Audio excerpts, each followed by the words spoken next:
আসসালামু আলাইকুম বন্ধুরা, কেমন আছেন? গুজরাট থেকে সকল বন্ধুকে জানাই এমএন কিচেনে অনেক অনেক স্বাগত। আজ আমি আপনাদের মঞ্চুরিয়ান বানিয়ে দেখাবো। তার জন্য এখানে দেখুন সমস্ত কিছু নিয়ে নিয়েছি।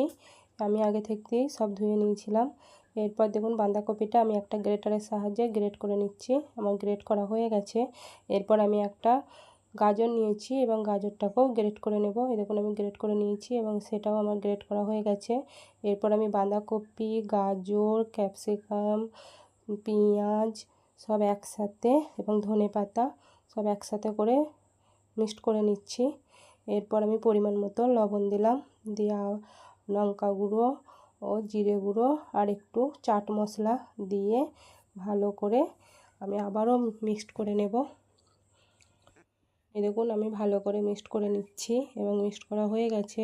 এরপর আমি ময়দা দিলাম 2 চামচ, এরপর 2 চামচ কর্নফ্লাওয়ার দিলাম, দিয়ে আবারও ভালো করে এটাকে মিক্স করে নেব। এই দেখুন আমার মিক্সড করা হয়ে গেছে এবং আমার আদাটা দিতে আমি ভুলে গিয়েছিলাম। এরপর আমি আদাটা দিলাম, দিয়ে আবারও ভালো করে মিক্সড করে নেব, দিয়ে ছোট ছোট বলের মতো করে নেব। এই দেখুন ছোট ছোট বলের মতো করে নিচ্ছি এবং এটা আমার সমস্ত বলগুলো করা হয়ে গেছে। এরপর আমি ওভেনে একটা কড়া চাপিয়ে নিলাম এবং কড়াটাও তেল দিয়ে দিয়েছি। তেলটা গরম হয়ে গেছে। আমি একে একে সমস্ত বলগুলো ছেড়ে নেব। এই দেখুন আমি একে একে বলগুলো দিয়ে দিয়েছিলাম এবং সেগুলো এক পিঠ হয়ে গেছে। আমি উল্টে নিচ্ছি এবং উল্টে নিলাম এগুলোকে, এবং এগুলো দেখতেও কত সুন্দর হয়েছে। এই দেখুন এগুলো আমার ভাজা হয়ে গেছে এবং এগুলোকে আমি তুলে নেব। এর জন্য দেখুন কালারটাও চেঞ্জ হয়ে গেছে। এই দেখুন আমি এগুলোকে তুলে নিচ্ছি, দেখতে কত সুন্দর হয়েছে এবং এগুলোকে আমি তুলে নিলাম। এরপর বাকি যেই বলগুলো ছিল সেগুলোকে আমি ভালো করে ভেজে নিয়েছি এবং এগুলো আমি তুলে নিলাম।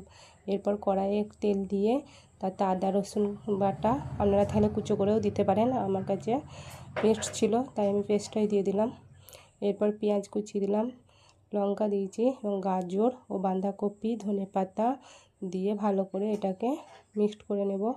এরপর আমি একটা বাটিতে কর্নফ্লাওয়ার ঘুলে রেখেছিলাম, সেই কর্নফ্লাওয়ারটা দিয়ে দিলাম। এরপর ডার্ক সস দিয়ে দিলাম ও টমেটো সসও দিয়ে দিলাম, দিয়ে ভালো করে এটাকে মিক্সড করে নেব। এই দেখুন মিক্সড করে নিয়েছি। এরপর আমি সব বলগুলো ভেজে রেখেছিলাম সেগুলো দিয়ে দেব। এই দেখুন বলগুলোকে দিয়ে ভালো করে মিক্সড করে নিচ্ছি, বা এগুলোকে আমি একবার ভেজে নিচ্ছি। আপনারা একবার হলেও বাড়িতে ট্রাই করে দেখবেন, এত সুন্দর খেতে হয় তা বলে বোঝানো যাবে না। এই দেখুন আমার মঞ্চুরিয়ানগুলো সব তৈরি করা হয়ে গেছে। যদি ভালো লাগে তো লাইক, কমেন্ট ও শেয়ার করবেন। ভালো থাকবেন, দোয়া করবেন। আল্লাহ হাফেজ।